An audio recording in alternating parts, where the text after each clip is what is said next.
Hi, I'm Kent Berk. I'm an attorney at the Scottsdale, Arizona law firm of Berk Law Group, where we handle probate, trust, estate, and other types of matters in Arizona. So we've published some other content on our website and some other videos regarding what it takes to make a valid will. What are the different types of wills that are recognized in Arizona? But another issue that comes up is, how do you revoke a will? And there are various ways to revoke a will in Arizona. One of them is to revoke it expressly by a subsequent will.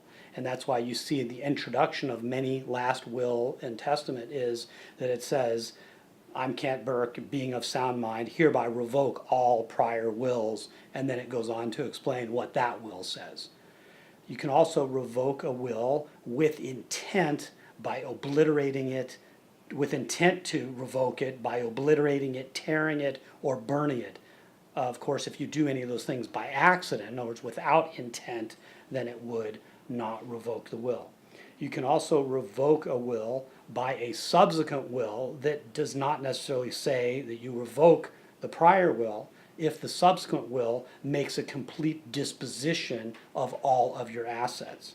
Another way to revoke a will is by inconsistency. So your first will says, I give my red Ferrari to Jimmy, and then you do another will that says, I give a later will that says, I give my red Ferrari to Cindy. They are inconsistent, and the latest will dealing with that particular asset would control.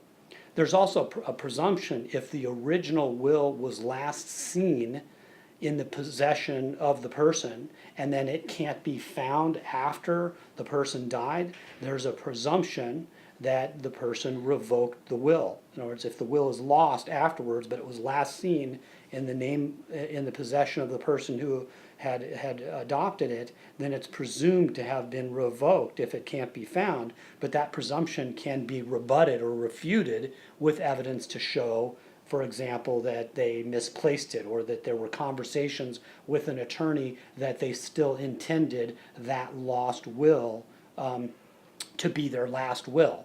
And that comes up in cases where somebody has a copy of a will to probate, but they don't have the original, and someone claims that the original was lost and last seen in the possession of the person and should be deemed to be revoked.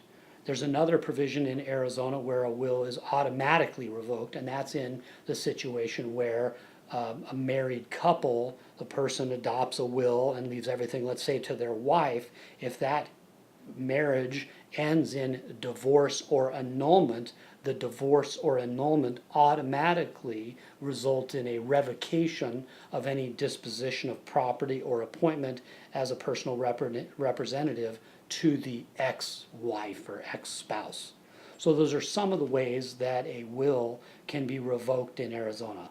If you have any questions regarding whether a will is valid or was validly revoked, or the interpretation of a will or estate or trust dispute, please don't hesitate to contact us. Thank you.